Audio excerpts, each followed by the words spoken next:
उसाच्या शेतात शरीर संबंध भयानक अंत नग्नावस्थेत तरुणाने सोडला जीव। तरुणी सोबत असताना काय प्रकार घडला? तरुणी ओरडत शेतातून बाहेर का आली? रात्रीच्या अंधारात ऊस सळसळला आणि मग सगळं संपलं।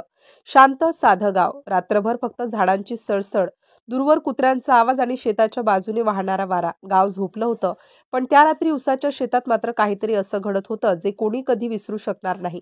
एक मुलगा एक मुलगी, दोघं एकमेकांवर जीव ओवाळून टाकणारे, प्रेमात अंध झालेले। गावात सगळ्यांपासून लपून त्या रात्री त्यांनी ठरवलं, कोणी बघणार नाही, उसाच्या शेतात भेटू। अंधार पसरला, चांदणं उसावर पडून थरथरत होतं। दोघं हातात हात घेऊन शेतात उतरले।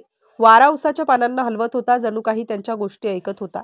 ते दोघं एका जागी थांबले, हळू आवाजात गप्पा, हास्य आणि मग शांतता। शेतभर फक्त श्वासांचे आवाज, प्रेमाची ती वेळ, ती मिठी, ते स्पर्श। आणि त्या क्षणी काहीतरी हललं, एक आवाज, सळसळ। ती मुलगी थबकली।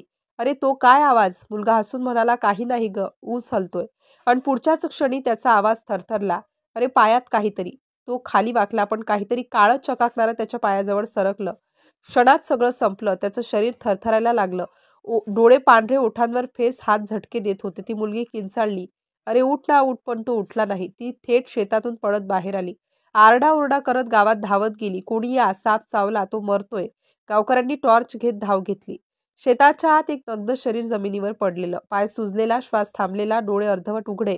गावकऱ्यांच्या अंगावर काटा आला। ते त्याला उचलून जीपमध्ये टाकून रुग्णालयाकडे धावले। रुग्णालयात डॉक्टर बाहेर आले, चेहरा गंभीर। आम्ही प्रयत्न केला, पण उशीर झाला। गाव शांत झालं। ती मुलगी दारात बसून रडत होती। लोक कुजबुजत होते, सापाने चावलं म्हणे, पण काही जण हळूच बोलले, खरंच साप होता का? पोलीस आले, शेतात तपास चालू झाला। सापाच्या दंशाचे पुरावे मिळाले, पण त्या मुलाच्या गळावर नखांचे ओरखडे का होते? त्या मुलीच्या अंगावर मातीचे डाग का होते? तेवढ्या लांब पळून गेली, पण त्याला वाचवायला परत का आली नाही? गावात कुजबूज सुरू झाली। दोघे काय करत होते शेतात? साप चावला की दुसरं काही? ती घाबरून पळाली की काही लपवते आहे? पोस्टमॉर्टम अहवाल आला, विषबाधेमुळे मृत्यू।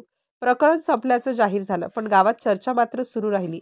रात्री उसाच्या शेताजवळून कोणी जात नाही आता, कारण लोक म्हणतात, त्या शेतात रात्री गेलं की अजूनही कुणीतरी कुजबुजतं। पूजा, पायात काहीतरी। थंड वारा वाहतो, ऊस सळसळतो आणि कधी कधी कोणीतरी म्हणतं, तो अजून तिथंच आहे।